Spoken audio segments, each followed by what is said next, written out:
vous arriviez, je vais finir de me préparer, mettre les petites boucles d'oreilles.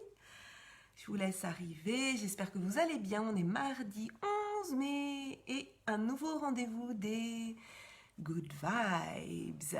Alors, je vais aller partager ça, ces Good Vibes, sur mon profil perso. Je regarde si je suis bien en ligne. Surtout, vous me dites si c'est bon, mais je pense que c'est bon au niveau du son et de l'image. Je regarde mes cheveux. J'en profite pour vérifier. En fait, je vérifie si tout est ok. Et coucou Joël, comment tu vas? Ça me fait plaisir de te savoir là ce matin. Est-ce que tu es dans ta voiture ce matin? Mais il va falloir quand même que tu m'ôtes un doute quand tu es dans ta voiture. Tu conduis? Ou tu es à l'arrêt? Ou tu es passager?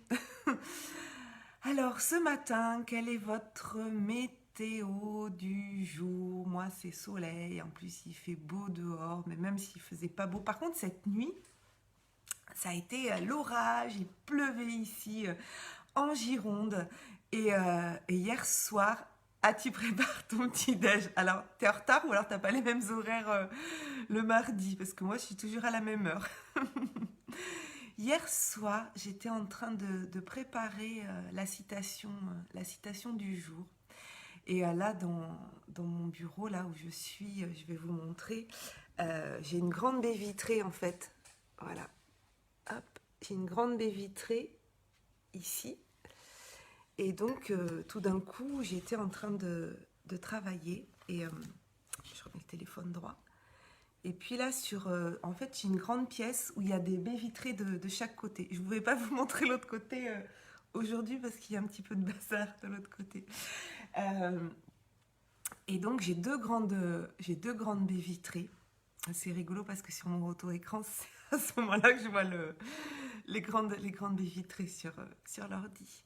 Puis j'étais en train de travailler, puis je vois je sentais une petite masse à côté qui bougeait, qui passait sur les cailloux là, parce que ce côté de baie vitrée, c'est l'arrière, on a des cailloux où on range les voitures. Et je voyais une petite masse, enfin, vous savez, il y a des fois on regarde un endroit, puis quand il y a quelque chose qui bouge sur le côté, on le voit. Et là, je voyais une petite masse se déplacer. Puis on a des chats, les chats des voisins qui viennent. Nous, on n'a pas d'animaux, mais on a les chats des voisins des fois qui viennent. Puis je regarde, puis ça faisait une petite masse. Je dis, c'est pas possible, c'est un rat. Puis je regarde, c'est un hérisson, trop mignon. Je suis super contente parce que les hérissons, l'année dernière, ils étaient là aussi chez nous. Ils se cachaient dans le talus du jardin. Si on les a à nouveau cette année, je vous montrerai. Et c'était trop mignon. Et je voyais ce petit hérisson qui marchait, qui marchait. C'était, voilà, bon, c'est ce que j'avais envie de vous partager pour vous dire que, alors je sais pas si vous êtes comme moi, mais moi je m'émerveille de plein de choses en fait. Je m'émerveille très facilement. Voilà, une fleur que je trouve jolie, ça peut m'émerveiller. Un petit hérisson qui passe, ça peut m'émerveiller. Et quand je vous dis que la clé de mon énergie, la clé, c'est la joie en fait, se reconnecter à la joie. Alors, je vais pas dire que j'ai sauté au plafond quand j'ai vu le hérisson, mais j'ai appelé mon conjoint, je dis, allez, viens voir, viens voir, il y a un petit hérisson, il est trop mignon. Et c'est ces moments en fait où on se reconnecte à cet émerveillement, à cette joie qui donne de l'énergie et qui fait que on n'est quand même pas sur cette terre pour s'ennuyer. On n'est quand même pas sur cette terre pour être amorphe ou triste, ou même si des fois la vie, elle nous envoie effectivement des choses qui sont peut-être pas toujours joyeuses, peut-être pas toujours des fois qui nous rendent tristes, mais si dans ces petits moments on peut s'émerveiller, ben c'est vraiment le top. Et ce matin, j'avais envie de prolonger un petit peu la discussion avec vous sur... je vois qu'il y a des personnes qui sont arrivées. Si vous avez envie de me faire un petit coucou, il y a Joël qui m'a déjà fait un petit coucou. Je vois qu'il y a d'autres personnes qui sont connectées. Si vous avez envie de mettre un petit message dans le chat, ça me fera plaisir de vous dire bonjour personnellement. Et pour les personnes qui verront en replay, Vous pouvez mettre hashtag replay et puis comme ça dans la journée, je viens voir vos messages et puis je vous réponds. J'avais envie ce matin de continuer la discussion avec vous sur les personnes qui des fois drainent un peu notre énergie, les personnes qui critiquent ce qu'on fait. Des fois c'est de la jalousie aussi. Et puis il y a des gens qui ont un comportement de rabat-joie, voilà, qui, euh, qui ont plutôt tendance ouais, à critiquer ou quand on fait quelque chose, à toujours voir, voilà, c'est ça, à toujours voir le verre à moitié vide. Peut-être que vous faites partie de ces personnes-là, peut-être pas. Peut-être que vous faites partie des personnes qui voient toujours le verre à moitié plein. Je sais pas. En tout cas, je vous assure que ça change la vie de voir toujours le verre à moitié plein. Parce que ça va nous permettre de focaliser sur ce qu'on a déjà, de savourer ce qu'on a déjà et de voir qu'on peut encore le remplir, ce verre, qu'il n'est pas plein, qu'il y a encore moyen de le remplir. Et la citation, oh coucou Mélina, oui, t'arrives enfin à être en direct sur des good vibes, yes, top, merci beaucoup. Et alors ce matin, avant le good vibes là que je fais à 8h, je passe un temps avec mon fils et mon conjoint quand il est là, parce que quand il travaille, il est pompier, donc quand il travaille, ben, il est déjà parti depuis longtemps, puisqu'il embauche à 7h, mais souvent il est vers 6h, 6h30 à la caserne. Coucou Patricia, tu vas bien? Et donc ce temps-là, je le passe de 7h30 à 8h, je le passe en famille. Et donc, je parlais des good vibes justement. Je disais, bon, allez, je vais aller faire mes good vibes, good morning. Et donc, j'expliquais à mon fils qui a 10 ans la référence aussi du good morning à Good Morning Vietnam. Et je suis allée chercher, donc là juste avant, je suis allée lui montrer l'extrait de Robin Williams dans le film Good Morning Vietnam. C'est rigolo en plus parce qu'il date de 87 ou 88. Et moi, je suis de 77, donc 87, 88. J'avais 11 ans, donc le même âge qu'à mon fils ce matin. Et donc, je lui montrais l'extrait de Robin Williams qui dit Good morning, Vietnam. Et moi, c'est ça en fait le matin. J'ai envie de vous crier Good morning. Bon, sauf que je sais pas quoi dire derrière parce que moi ici c'est Croignon. J'habite à Croignon, un petit village en Gironde. Good morning Croignon, c'est moins. C'est moins exotique que Good Morning Vietnam. En tout cas, Good Morning le monde entier. Voilà, j'ai envie de vous dire ça tous les matins avec ces good vibes. Et ce matin, la citation que j'ai partagée, c'est ceux qui pensent que c'est impossible sont priés de ne pas déranger ceux qui essaient. Et ça, c'est une citation qui m'a accompagnée il y a 2 ans et demi, quand j'ai pris une disponibilité de l'éducation nationale et que je suis allée tester des choses, je suis allée essayer une reconversion qui était à l'époque dans l'immobilier et qui a changé. Oui, good. Oh, coucou Mehdi. Ça fait plaisir de te voir sur des good vibes. Ouais, good morning. Génial, merci pour ce good morning en grosses lettres dans le chat, ça me fait tellement plaisir. Mehdi qui est de Gironde aussi. Mélina, tu dis génial, j'essaie justement en plein dedans de te fiche des gens qui veulent nous empêcher d'essayer, c'est ça. Et, je sais plus ce que j'étais en fait, ça part dans tous les sens ce matin, mais on s'en fiche. Rien à faire, hein, praf.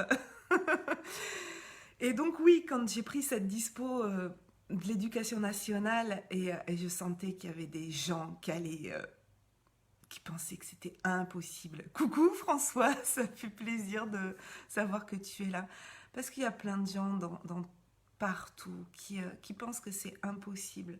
Mais moi, juste ce que je leur disais, c'est juste, je vous demande juste de ne pas me déranger en fait. Je vous demande juste de ne pas venir me donner votre avis parce qu'en fait, ça ne m'intéresse pas. Ce que je veux, c'est suivre ma voie, aller expérimenter. Et puis le jour où j'aurai besoin de votre avis, je viendrai vous le demander. Mais j'ai tendance à dire que ne donnons pas des conseils à ceux qui ne les ont pas demandés.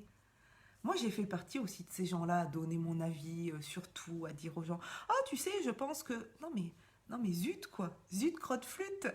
Je veux dire, on donne pas son avis à la personne qui l'a pas demandé. Et moi, des fois, quand quelqu'un vient de me demander, vient de me donner son avis, je lui dis, écoute, ok, mais en fait, là, juste, en fait, je t'ai pas demandé ton avis. Donc, je n'ai pas envie d'entendre ce que tu penses. Si j'ai envie, je viendrai te le demander. Et ça m'arrive plein de fois d'aller demander du feedback. Plein de fois. Là, sur le mastermind que je lance, j'ai envoyé hier un message à une des personnes qui rentre dans le mastermind, une amie très proche. Et je lui ai dit, et je le dirai aussi aux autres personnes, il y en a d'ailleurs qui sont là, je le dirai aussi aux autres, aux 5 participants, parce que ça y est, on va avoir le 5e. Enfin, je vais décider aujourd'hui parce que je reçois des demandes pour la 5e place. Donc aujourd'hui, je vais échanger avec ces personnes pour valider la 5e place. Je vais leur demander des feedbacks. Je vais leur dire, voilà, c'est le premier, autant sur la technique, enfin sur la plateforme, puisque je vais utiliser aussi la plateforme Kajabi où je vais mettre des documents, que sur ma façon de gérer le mastermind. Et en plus, je me forme en parallèle à la gestion des masterminds, donc c'est une première version, c'est pour ça que le prix a été adapté aussi au fait que ce soit la première version. Je vais leur demander des feedbacks, mais là je leur demande, voilà, et puis c'est des clients, donc ils sont en droit aussi de me dire ce qui va pas, comment on peut améliorer, puis moi je suis tout le temps dans cette démarche d'évolution, d'amélioration, donc là c'est différent. Mais quand on ne demande pas l'avis, bon, on est en droit aussi de dire, écoute, voilà, c'est gentil de me donner ton avis, mais en fait, pour l'instant, j'en ai pas envie de l'écouter. Donc, ce que j'avais envie de vous dire, c'est vraiment, j'ai encore envie d'insister là-dessus, parce que je vois trop de personnes, en fait, qui sont drainées en énergie par des gens qui viennent donner leur avis, alors qu'ils ne connaissent pas les tenants, les aboutissants, ils ne connaissent pas notre parcours, que ce soit pour des projets personnels ou professionnels, d'ailleurs. Hein. Pour moi, c'est pareil. Hein. Je ne fais pas de distinction entre un projet personnel et un projet professionnel, parce que pour moi, c'est le même cheminement, c'est les mêmes blocages, c'est les mêmes peurs, c'est les mêmes nécessités, voilà, le fait d'être resté connecté à son pourquoi et à sa joie. Et quand on a des personnes qui viennent critiquer, des fois il y a de la jalousie, ou parce que les personnes ont un comportement de rabat-joie, en fait il faut qu'on ait conscience aussi que, comment dire, ça fait référence à leur propre peur. Ça fait référence à leur propre défi intérieur, à ce qu'eux, ils aimeraient faire et qu'ils ne font pas. Donc, c'est déjà poser ses limites. Et ça, un jour, j'en parlerai aussi des limites. Poser ses limites, dire, écoute, j'entends ce que tu me dis, mais en fait, là, ça ne m'intéresse pas que tu viennes critiquer. Donc, on en parlera une autre fois, peut-être éventuellement. Mais poser ses limites. Deuxièmement, se rendre compte que ça fait écho à leur propre peur, à leur propre cheminement, et qu'en fait, ils parlent d'eux, ils ne parlent pas de nous. Juste, on leur renvoie peut-être soit ce qu'ils aimeraient faire et qu'ils n'arrivent pas à faire, soit le fait que voilà, ça leur fait peur, ou qu'ils n'aimeraient pas faire ça et qu'ils vont aller juger.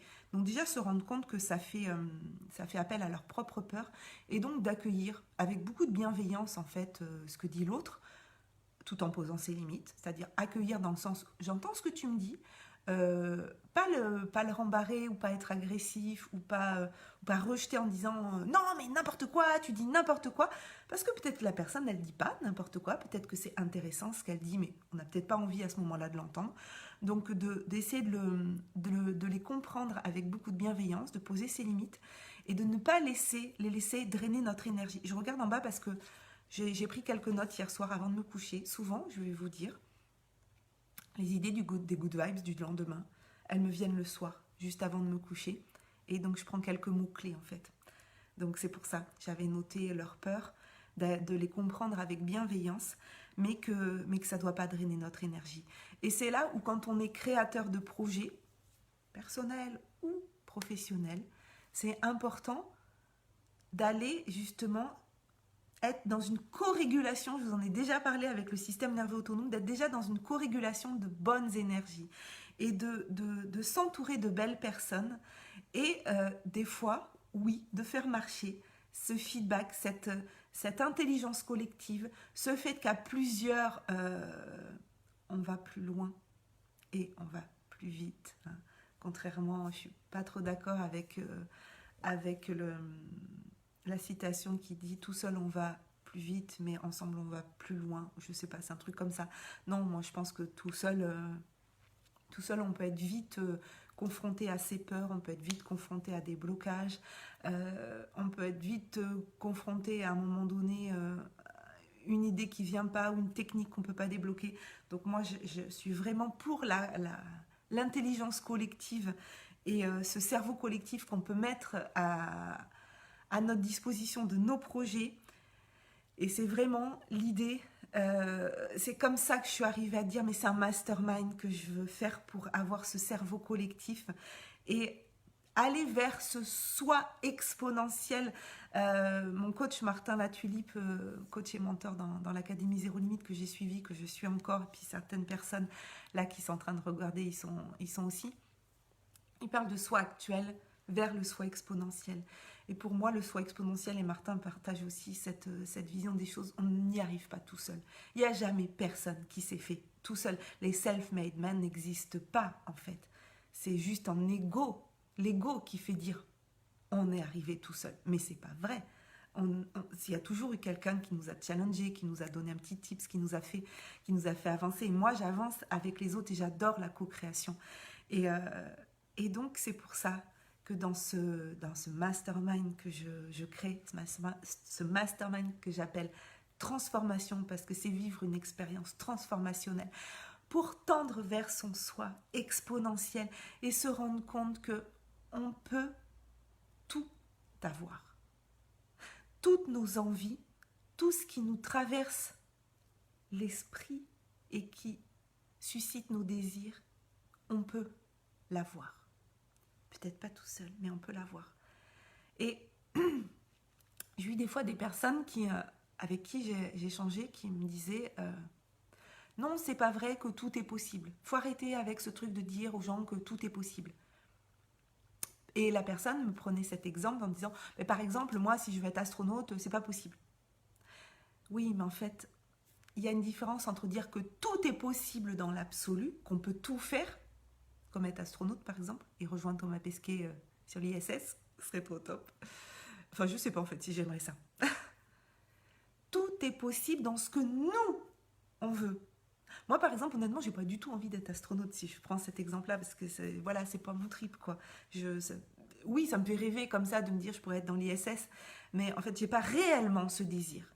Donc, quand on dit tout est possible, c'est tout est possible dans les désirs profonds qu'on a. Et donc, c'est là où il faut apprendre à se connaître et voir quel est notre alignement. Tout ce qu'on désire profondément être, faire, avoir est possible. Mais peut-être pas tout seul. Voilà. Et donc, un mastermind, faire marcher l'intelligence collective, ça, c'est vraiment l'idéal. Voilà. Donc, moi, j'ai fait partie de mastermind autogéré où on est 5. J'ai un mastermind où j'ai des rencontres une fois par mois. J'ai un autre petit groupe avec 2 autres personnes, voilà, avec qui je travaille. J'ai aussi un binôme.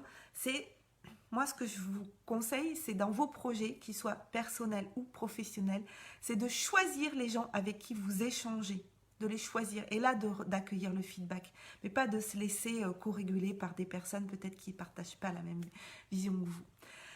Je vois qu'il est déjà 8h20, donc il va falloir que je vous laisse parce qu'il faut que je parte au travail et que j'emmène mon fils à l'école. Donc, restez connectés à la joie, vraiment, remettez de la joie constamment et choisissez des groupes pour vous soutenir dans vos projets ou du coaching individuel. Enfin, voilà, ne restez pas tout seul. Ne restez pas tout seul quand il y a des blocages, vraiment. Partagez, ça peut être juste une personne en duo, puis vous voyez tous les 15 jours, 3 semaines ou 1 mois. En tout cas, si vous avez envie de rejoindre le Mastermind Transformation, donc il reste une place. Pour l'instant, elle n'est pas encore attribuée. Vous pouvez m'envoyer un MP dans la journée parce que je pense que ce soir, je vais D'ici ce soir, je vais échanger avec les personnes intéressées, puis on va valider la 5e personne. Puis sinon, ben écoutez, on se retrouve demain pour un coup de boost, 8h30 sur la page. Maintenant, je mets tout sur la page. Et jeudi pour des good vibes à 8h. Passez une belle journée, prenez soin de vous et je vous dis à demain ou à jeudi. Ciao, bye bye.